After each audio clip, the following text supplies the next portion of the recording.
الحمدللہ رب العالمین والصلاة والسلام علی سید المرسلین۔ میرے محترم ناظرین سامعین، السلام علیکم ورحمۃ اللہ وبرکاتہ۔ خوش آمدید کہتے ہیں سلسلہ رسول اللہ صلی اللہ علیہ وسلم کی نماز حدیث صحیحہ کی روشنی میں آج پھر ایک نیا موضوع لے کر آپ کی بارگاہ میں حاضر خدمت ہیں۔ موضوع کیا ہے؟ رفع یدین کب کرنا چاہیے؟ رفع یدین نماز میں کتنی بار ہوتا ہے؟ کون سی جگہ پر رفع یدین کرنا درست ہے؟ آئیے حدیث نبوی کی روشنی میں سماعت کرتے ہیں۔ یاد رکھیں، ہم نماز کا درست طریقہ سماعت فرما رہے تھے، تو آج بھی رفع یدین کے حوالے سے موضوع لے کر حاضر خدمت ہیں۔ اس حوالے سے صحابہ کرام علیہم رضوان کا کیا عمل رہا ہے، پیارے آقا نے کیا ترغیبات ارشاد فرمائی ہے، آئیے سماعت فرماتے ہیں۔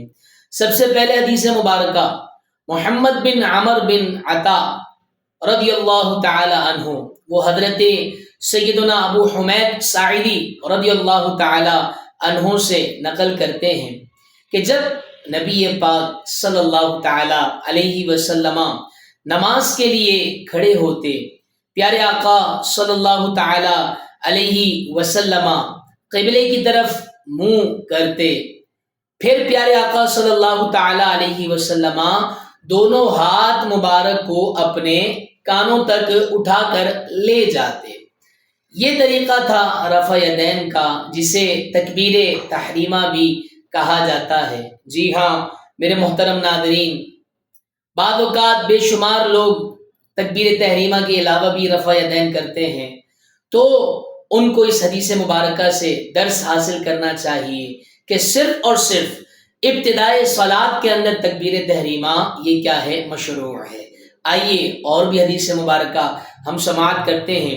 حضرت وائل بن حجر رضی اللہ تعالی عنہ سے مروی ہے کہ انہوں نے دیکھا کہ نبی کریم صلی اللہ تعالی علیہ وسلم نے نماز شروع فرمائی۔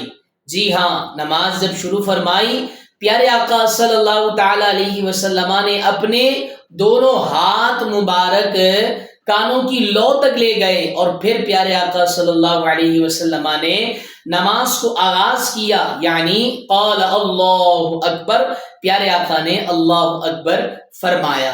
اب میرے محترم ناظرین، اس حدیث مبارکہ سے ایک تو رفع یدین صرف ابتدائی صلاۃ کے اندر ہے، وہ بھی ثابت ہو رہا ہے، اور دوسری بات یہ بھی سمجھ میں آ رہی ہے کہ ہم نے تکبیر تحریمہ کے وقت اپنے ہاتھوں کو کہاں تک اٹھانا ہے۔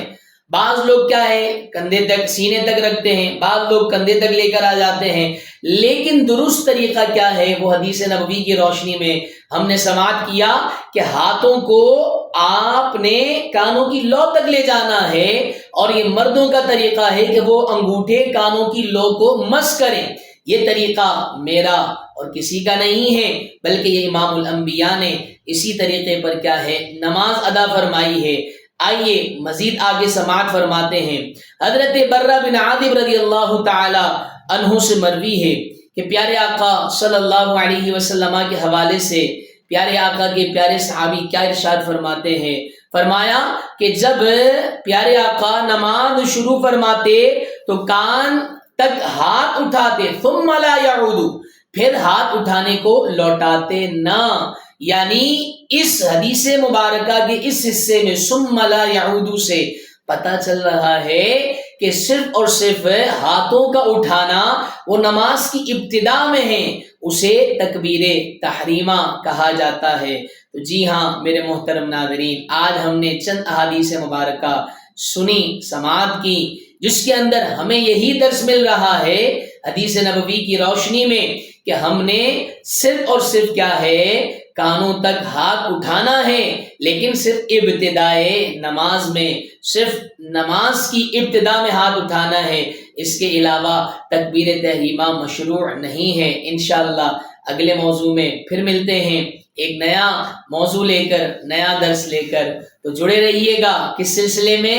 رسول اللہ کی نماز حدیث صحیحہ کی روشنی میں۔ اپنا خیال رکھیے گا، دعاؤں میں یاد رکھیے گا۔ فی امان اللہ، السلام علیکم ورحمۃ اللہ وبرکاتہ۔